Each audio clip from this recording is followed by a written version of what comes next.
Hello everyone and welcome back. This is another Design Cuts live workshop and I'm thrilled to welcome back our very good friend Anna Aspnes, the scrapbooking queen. I think I'm going to give you that title if you don't mind, Anna. How are you today? I'll take it. I'm good. It's a very sunny Thursday morning here in Colorado. It's actually really nice. Anna, what are you going to be sharing with the community today? I am going to be showing how you can use Photoshop brushes to add texture to your composites, your photo artistry, or your digital scrapbooking pages. Amazing. So, well, yeah. Massive Photoshop geek and massive texture geek. So I'm personally very excited for this session and I know everyone else is.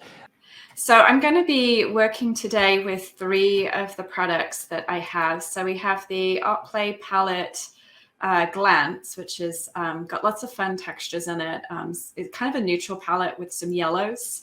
And then I'm going to be using these 2 brush sets. So with the Artplay palette comes this brush set. It's part of the collection.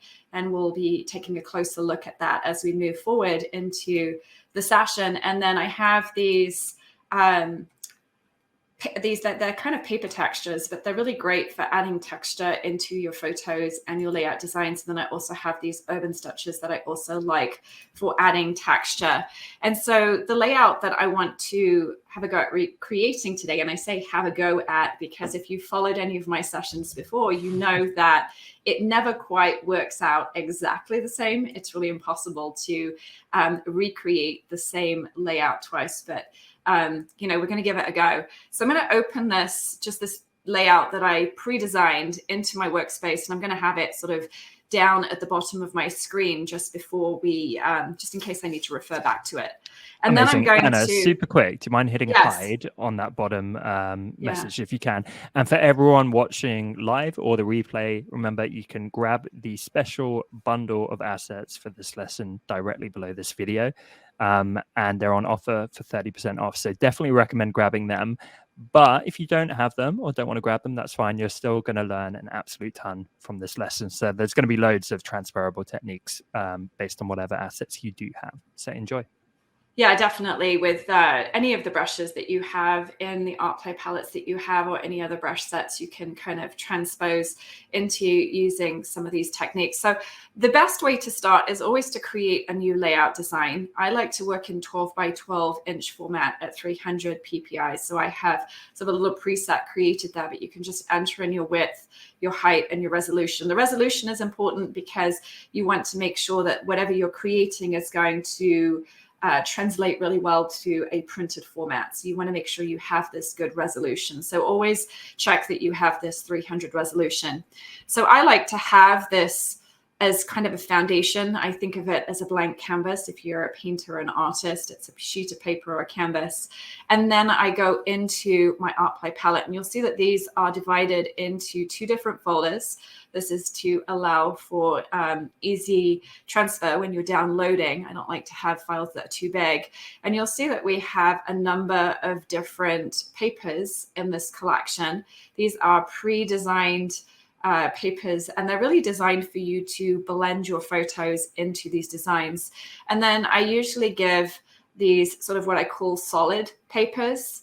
And then these are designed to go with the other part of the Artplay palette, which is obviously switched around in this one, are the Artsy Transfers. And so these are PNG files. We're not really going to be using these much today, but they're essentially, if I just pull one in and just show you, they are PNG, so they have a transparent background. And so this means that you can kind of drag them onto those solid papers and you can create your own sort of artsy papers or your own artistry designs. So it gives you a little bit more flexibility and customization. And today, we're just going to go ahead and make it easy for ourselves. I'm going to drag in this first paper and I'm going to drop it directly onto that canvas, and I'm going to click on the check mark to accept that transformation. And so that gives us a nice pre-designed foundation in which to place our photo. And so you have options. You can blend your photo into the background using a layer mask and brushes. In this case, we actually have a nice brush set that comes with this particular collection. I like to load the brush set. So now I'm actually going to go into that second part where we have the brush set and the elements. And you can see we have a variety of different types of brushes. So some of them have got paint textures, some lace textures. We've got some tape textures in there. We've got some stains, some art strokes. So all these different brushes can be used to blend your photos and also add texture to those photos. In this particular collection, we have this fun little mask. And so I'm just going to drag this in. You have two options. You can either drag the brushes in and place them, and then you can kind of rotate them. You can resize them. You can reposition them. That's the one way you can do it. Or you can go to your brushes, and you'll notice there's an ABR file here.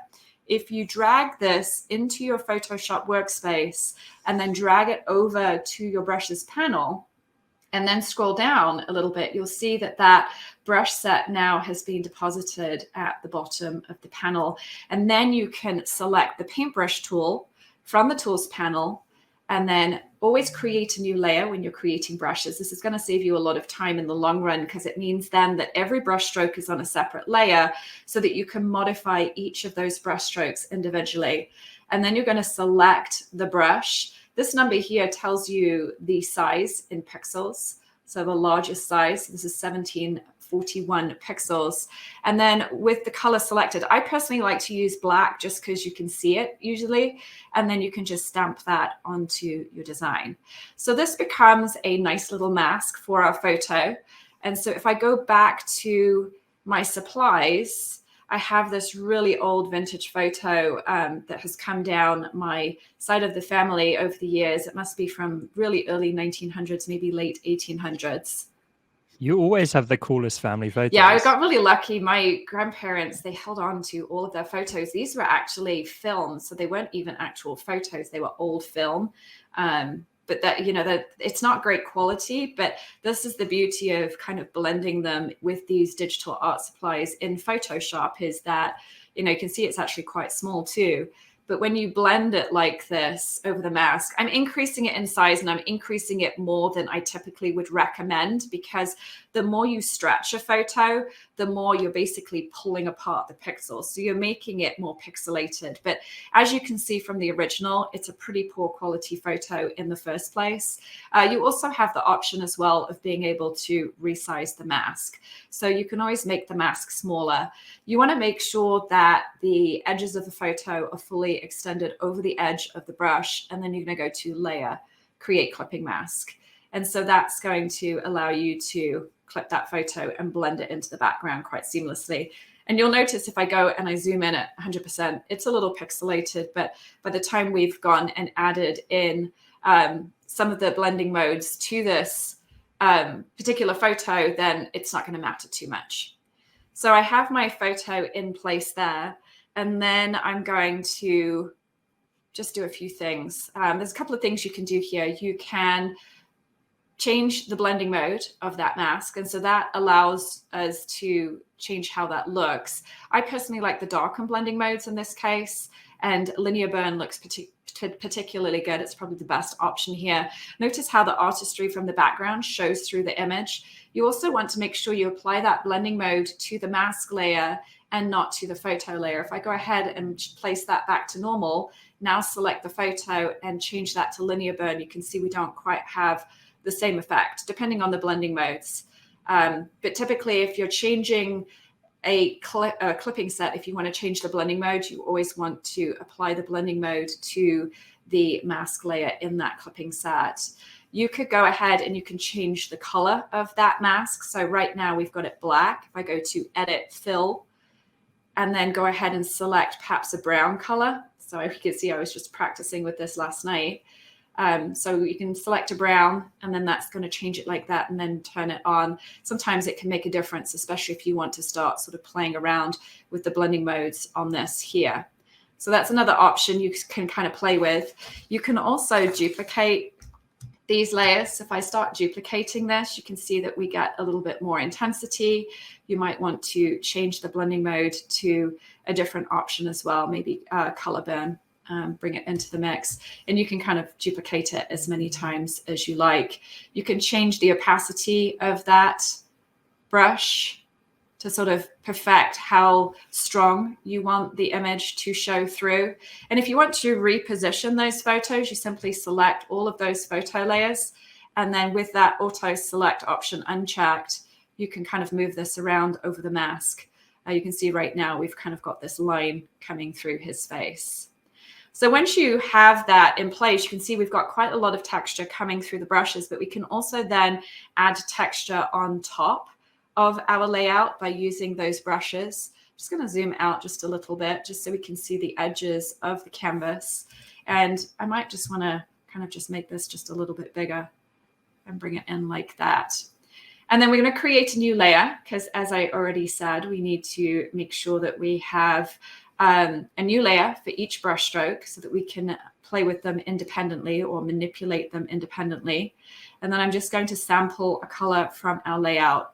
And then I'm just going to stamp this on the edge like that. You can see how that adds some really nice texture because of the paper texture that's involved with this brush. We've got some really good texture coming through here, and then the stains. And again, we're going to do the same thing. You can go through and you can start playing around with the different blending modes, and you're going to find that some work better than others. I tend to gravitate towards multiply, color burn, and linear burn. Linear burn is probably my favorite, and you can place brushes on top or below the photo. And so I'm going to create another layer here, and then this time I'm going to select a different brush. I've actually got them written down here, which ones. So we'll maybe try this brush here and stamp that on. And so you can see I stamped this just on the edge of the canvas here, and so then this allows me to be able to perhaps move these around and play around with the rotation in order to get the best fit for my photo. So I really like how this paper texture here hugs the edge of our photo, and then notice how the lace sort of comes down and it sort of frames and creates a ledge for our image. So I'm going to leave that one there. You could also resize it if you wanted to. You have lots of different options, and then again go ahead and play with that blending mode. That one's kind of fun with the color burn. So it would be fun maybe to duplicate these layers and use different orientations. So notice how I had the linear burn on top, and we've got the color burn below, but when I switch the placement of those, we get a different look. And it might be that we want to kind of just tone that down a little bit. And then you can also even select the eraser tool, and then you can use a soft round brush or pretty much any of the brushes that you have available to you. I can use this brush here, which is actually the same one that we used for our mask. And I'm just going to go in and just maybe smooth some of this out and get rid of some of this on the side here. So notice all these subtle textures that are being added into the design because of the various nuances in the brushes. So the texture that you're able to impart in your layouts is really going to be determined by the types of brushes that you're using. So all of the art play palettes do have these really textural style brushes. And then of course the companion sets that go with these collections are designed to enhance and work with those foundational digital art supplies.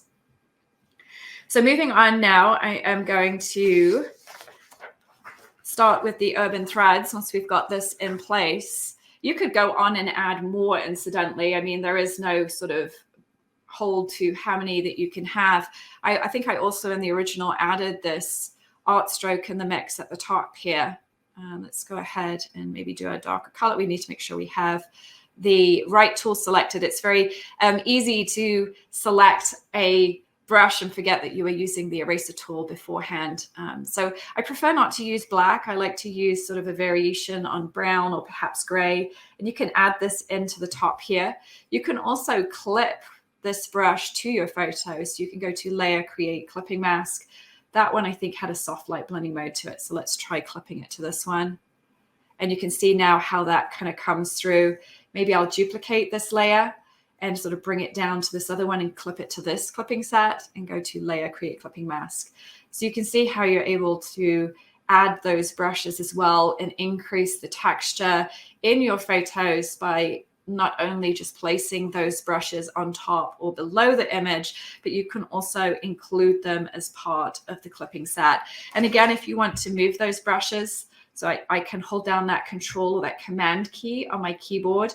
I can select those two art stroke brushes, ensure you have that auto select option unchecked, and then you can kind of move this around and you can kind of find the best fit for your photo. I think I decided that this was probably the best option to have it sort of coming off this lady's hat here.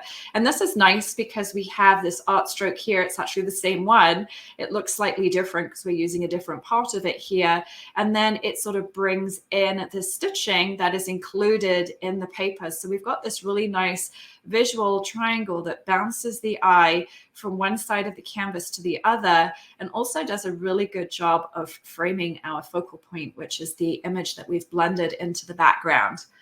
So moving on now, I talked about the urban threads. This is another way that I like to add texture into my designs, because these brushes, these stitching brushes have a textural component to them.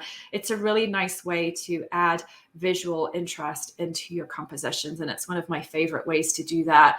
Perhaps leans more on the side of more of a memory keeper and a scrapbooker, but I don't see why you can incorporate them into your photo composites if you are a photo artist or also perhaps a photographer. So I'm going to go up to the top of my layers panel, and I'm going to create a new layer for my stitching. And then this is the same sort of scenario as we used with those brushes from the Art Play palette. You have the choice of being able to use the PNG files. So I can select these PNG files if I want to. I forget which ones I use now. I think probably these ones. And you can select them by holding down that control or command key. If you wanted to select a bunch of them in succession, you could hold down the shift key and that would select all of them. But I want to be a little bit more specific about my selections. So I'm holding that control key. I'm going to drag this into my workspace, and then you'll notice I can place all of these stitched elements independently. And I'll often do this. If you've watched any of my sessions before, I will bring in multiple versions of the same element with perhaps not necessarily intending to use all of them. So I'll turn off all of the layers, and then I'll work with each one individually and kind of decide how I want to place them. You might want to resize them a little bit, but that one kind of goes really well there. It might be that this one sort of wants to come over here maybe, and then this one maybe over here. And if I decide perhaps it's too much, I can go back in and I can perhaps turn one of those off. So you have a lot of flexibility. Again, you can kind of rotate these. You can move them around. I wouldn't resize them too much. They are designed to be used in their original format, these ones.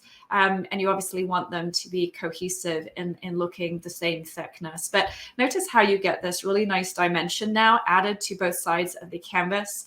And that allows, sort of cements this linear or band design that we've created that runs from the left-hand side of the page to the right-hand side of the page. So super simple to use. I have seen these used in dark brown, in dark gray. Like I said, I personally like them in black. I feel like they add really great contrast. In this case, they bring out this black part of my photo. But if you wanted to, I wouldn't recolor them in a light color. Definitely use these elements in a much darker color.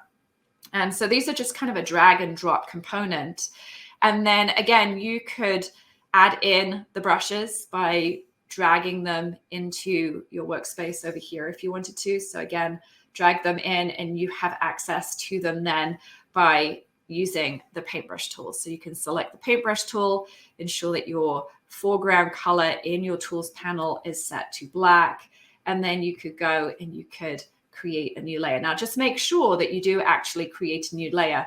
Now if I were to stamp on this layer and I actually stamp so it's over the top of the layer, then now if I decide later on that I want to remove this piece of stitching, you can see that I'm going to have a really hard time doing that because it's attached, and I'm going to have to go back and basically reapply those two pieces of stitching.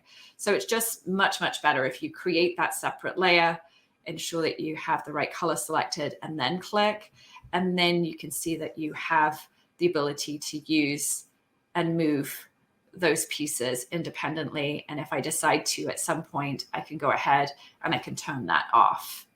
So the other brush set that I wanted to look at is the tape textures. So these are the same. They have, or a different type of texture. You can see that these are tapes, and these add texture in the same sort of way in that they have a dimensional component to them. And so that transpires to your layout.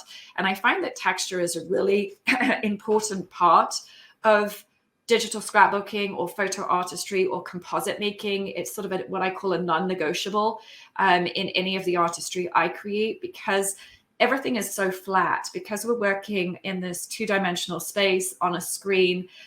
When you incorporate something that has a more dimensional feel to it, it adds what we call tension.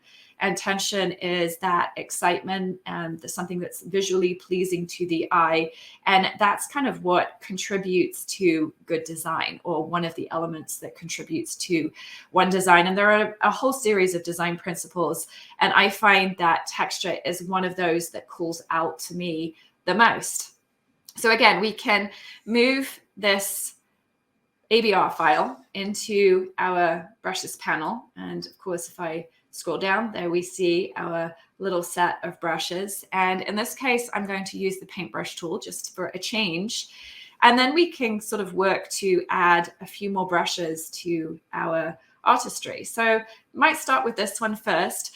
I do not recommend you use black with these brushes. I find that black is a little bit too stark. I will often start with a gray, usually around this mid-gray point. So I'm not too worried about the color. But I kind of think this is white, this is black. So somewhere between the mid-gray and sort of dark gray. So I'm kind of just a little bit darker than mid-gray, and I'll select that. And then with a new layer selected, I'm going to stamp that on there. The other option I have is to use the rotational tools. So if I click on this option here, it opens up my brush settings, and I am presented with a wheel.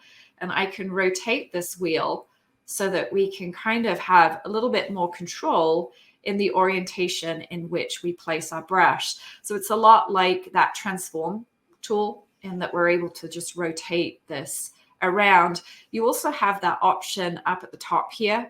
You can see that we have this rotational tool at the top here. If you're working in Photoshop Elements, that option will appear down in the bottom portion of your panel. And then once you kind of have it stamped, I kind of like to move it around and then place it. So I talked about texture being one of my sort of favorite design principles. I also like the principle of alignment. And that's where you take the lines in your artistry and you kind of use them, you line them up, or you place them in opposition to one another to create balance in your design. So when you're lining them up, you're creating balance. When you are creating opposition, that's where lines intersect, then you are creating what we call tension.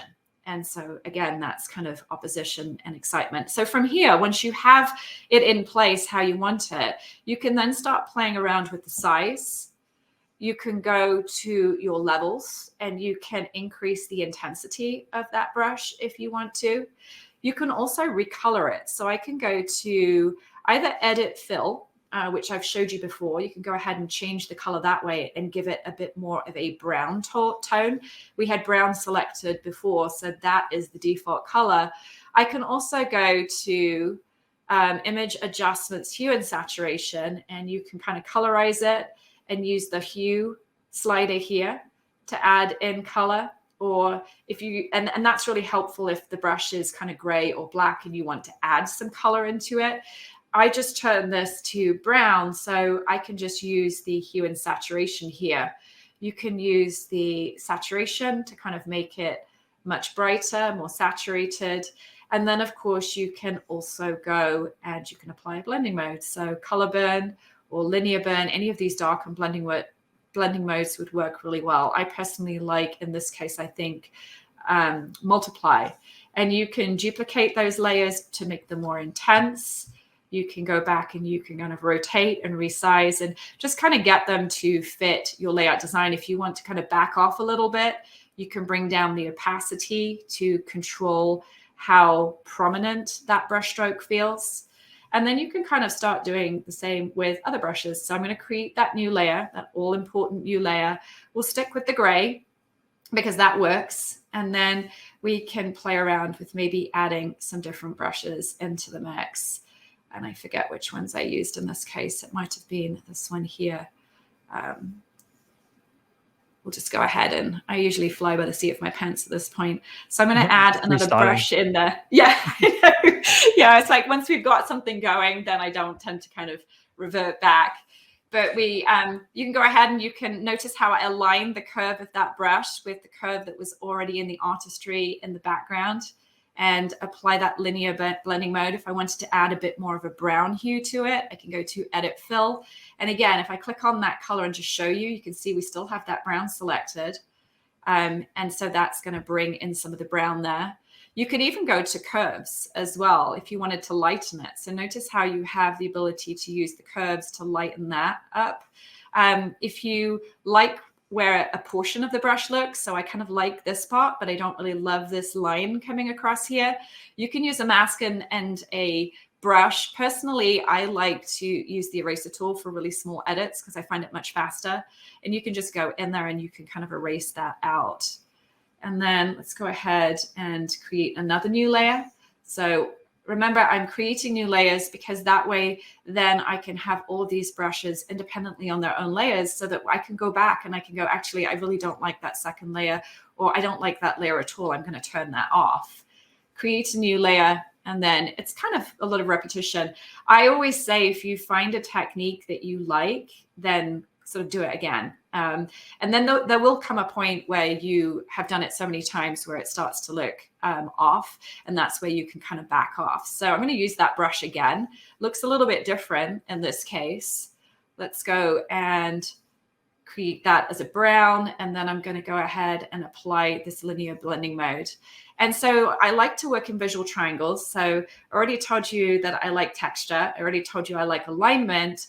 I'm also a huge fan of visual triangles. And so that is where, again, you have three common elements that kind of draw the eye around the design. And if you think about it, your canvas is very much a linear square or rectangle. And so when you introduce these triangles, you've got these diagonals that stand in opposition to these horizontal and vertical lines.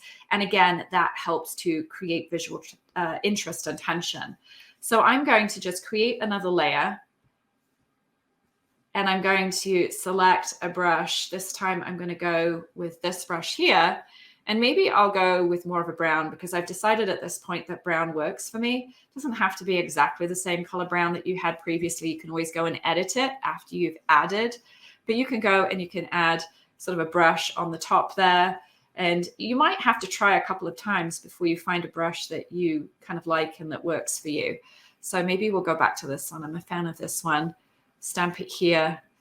When I'm working with the edges, I typically like to stamp in the center of the canvas, and then I like to sort of play around with pulling it to the edge. If you go ahead and you stamp right on the edge of the canvas like this, then, and you change your mind about placement, then you can see that that brush is now cut off, and you don't have the same kind of customization options as you would have if you had kind of gone with the way that I do it. So that's kind of a little tip for you there. So you can kind of play around with that. We've got a nice visual triangle here. In the previous layout that I did down here, you can see that I added one here, and sort of in the center. But in this new layout, I added a brush down here, so I don't feel like I need to add brushes down the bottom here. But you can go ahead and add as many brushes as you like into the mix.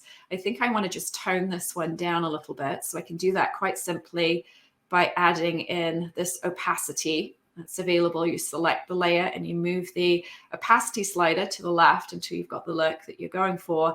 You can also play around with the blending modes too. So we've got this nice visual triangle here. And then, so that's pretty much adding the brushes. You're just going to kind of go in and keep adding brushes until you are happy with the outcome. Because I'm a memory keeper, I also like to add dimensional elements into the mix here. And so I can do that by selecting the elements part of the ArtPlay palette. So these come in a variety of different kind of formats, basically Photoshop and PNG files. You'll find the PNG files, those are the ones that are outside of these individual folders. The ones that are in folders, they are delivered in a number of different formats. And that's basically to support anybody who's using a different program other than Photoshop and Elements. And there are a lot of people out there using a variety of different programs. So I usually include the element with the shadow and the actual element itself. So you can just drag it onto your layout design. And it's a pretty good, it's a pretty good way to do it in a fast and easy way. This is my favorite way if you're using Photoshop or Elements, is to take advantage of the PSD file. And so this is where you have access to the twig and the drop shadow independently. And what I like about this is that you can then bring this over, and we've got the two different options here. And so now I can play around with increasing the drop shadow. So I can make the drop shadow larger if I want to. I can go to filter, blur, Gaussian blur, and I can kind of make that softer. Notice the softer that you make that shadow, the more the twig kind of pops off the page, therefore increasing the texture. We're kind of not using brushes at this point, but we're using these dimensional elements to also texturize both the photo and the composition. You can also go in there and you can change the color. So right now this is gray.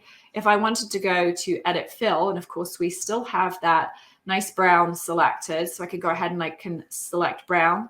I can change the blending mode. So I could have color burn, and I could duplicate that if I wanted to. Or maybe I want to go with linear burn. Maybe I want to change the opacity. So there's lots of different ways that you can kind of manipulate that. If I'm just using this element here, then really my only option is to kind of resize it, maybe rotate it. If I try to use the opacity, you can see that it basically it decreases the opacity or increases the opacity on both of those layers, the same way that if I try to recolor those layers, then they all recolor to that brown. So that's the benefit of having those separately.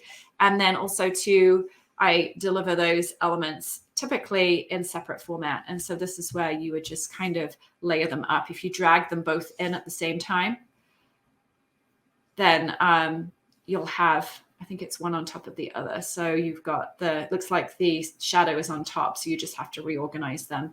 But if you drag them in both the same like that, then they will deposit kind of on the layout on top of one another in the way that they're supposed to go. So a bunch of different ways to add those into the mix. I'm a big fan of these dimensional elements, and I'm going to go ahead and place my element over kind of where the stitching is. Again, I'm using that principle of alignment, of aligning my twig with the underlying stitching and the artistry. Notice how the twig curves around the edge of this lace texture here. Then it sort of sweeps over our focal point. The whole idea really is to draw the eye to our focal point. And because this focal point is particularly small and it is of poor quality, then we want to do what we can to draw the eye to those people. So we go ahead and you can see it curves around here and then it follows the line up. And then we can add a couple of other elements into the mix. I added this clip here because it looked a little vintagey, a little old, and that's kind of the vibe we're going with this particular design. Also sort of adds in some gold, cements that focal point. And again, go ahead and drag in this over here and add this button into the mix. So when you're using the elements that don't already have the drop shadows applied, you can go ahead and use drop shadow layer styles. And this is another great way to add texture. So you can go to layer style, drop shadow, and you can see that how that kind of pops off the page a little bit. You maybe change the order of the layers so that this button is sort of snuck behind, again, using that principle of alignment. Notice how that twig kind of follows the curve around the back of the button. And because I'm a scrapbooker, I like to add in words to my layouts. And so these are labeled words. So I'm dragging them both in at the same time. And then I'm going to use that same principle of alignment by rotating these and aligning them with the image. And then I can add a drop shadow layer style if I want to. So I can go to drop shadow. And probably because these are much thinner elements, they don't have as much dimension to them, you don't need quite as big shadow. So notice how if I bring that shadow back to a distance of 2 pixels and a size of 2 pixels, it's much more natural. And then we can do the same thing with this other one. Layer style, drop shadow, and it's going to default back to that same setting that I just made. And then you can also play around with blending modes as well if you want to with these. It's kind of fun way to add these into the mix. I kind of like that look, but we seem to have lost it. I'm just going to go to image adjustments and invert, and it didn't work. I wanted to make it so that it would have a little bit of transparency. So there we go. If I increase the levels, then we can see that fleeting moments. And then I have one more that I missed using those brushes from the ArtPlay palette. If you go ahead and you create a new layer above this layer here, and you go back down to your brushes, then I have this kind of paintbrush here, and you can actually add some color to your photos. So this is a great trick if you're working with black and white photos and you want to add some visual interest. Instead of adding kind of a photo, this is kind of works like a photo overlay. You're going to select your foreground color. I think I want to add this yellow this time. Click OK, and then just stamp that over the top of your photo. And then you can go and you can play around again with the different blending modes. So this is color burn, multiply. I kind of want it to look a little bit sort of blended in. So I'm going to go with that color burn. And if you don't like the color, then you can go to that hue and saturation, and you can kind of bring in kind of like that pink color. And then you can kind of play around with that. You can also go back to your eraser tool and you can blend in some of those edges if you wanted to. If you wanted to kind of just smooth it out, maybe not have all of it covered, you can kind of blend that out. But that works as kind of a nice way to colorize your image. And then one other thing that you can do too, this photo isn't particularly large. Obviously, I had to manipulate it in order to fit the mask in the first place. But if you wanted to extend out the mask, then you can actually use brushes to do that. So you can stamp directly on the mask. Again, this is a super destructive tool, but I am a scrapbooker. I'm not creating artwork for clients. And so I don't need to have that same kind of ability to be able to go back and make changes. And if I do need to make changes, it's not a big deal for me to reintroduce this clipping mask and then add in that photo. But you can kind of clip on, and that's the soft light one. So I'm going to go down to this one, and you can kind of extend out the mask by stamping on that and adding that into the mix. So yeah, so that's pretty much all of the different ways that you can use brushes to bring in this visual interest in your design. And you can see here how this hard line has appeared, and that's because our mask now extends beyond the photo. You can, again, just take that eraser tool and just kind of smudge that in there like that and kind of get rid of any lines. I'm a huge fan of the eraser tool. For more complex blending, I will definitely use the layer mask and the brushes, but I find it just saves me so much time just to use the eraser tool for these really small edits. Is Tom still here? Did he leave? I'm still here. You're still here. I always try and go on mute so I don't give you my background noise. But yeah, it's looking so cool as ever, Anna. And oh no, there was one other thing I didn't do. I didn't add the beads to my thing. So that's another cool thing that was this. I was just looking. I was going to go compare it. I always like to do that. Compare it. Frame. Here's the beaded thread. So I've got this thread here that has these fun beads on. So again, all cool. Of these different formats.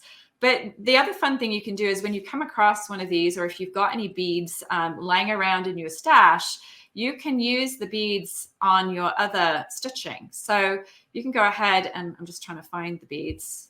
So we have these two fun little beads up here. So you can take these beads, let's go ahead, and this is one thing you have to be careful of. So I was working in this area of the photo. And so of course, when I introduced those beads, what happened was it released the clipping mask. So it unclipped the photo from the mask layer. So just something to be mindful of is where your cursor is at any time in your layers panel. Just it can save you a bit of time if you're mindful about it. And so I've just moved those beads along, and then you can kind of rotate them around. So you can add these fun little beads to your stitching, which is kind of neat.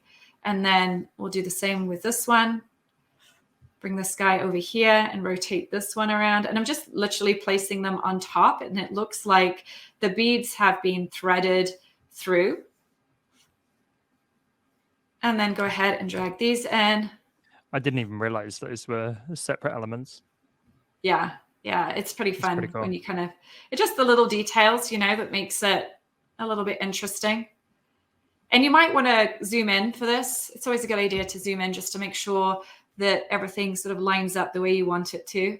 But it's nice to have a little bit of variation. Notice how this bead's super close with this one, and this one's got a little bit of space. You can see that underneath. And then where I extended it, you can see this harsh line here. So I just want to fix that. And then I am done, Tom. There you go. Amazing. So, yeah. Anna, love it as ever, and incredible composition. Yeah. I think we've got a couple of questions, if that's okay. Absolutely, yeah. Amazing. So Brenda asks, when the direction is changed on the element, does the shadow need to change directions? It is something to consider when you are working with brushes, obviously. So what I try and do is when I create these different brushes, I try and create them, a variety of them with different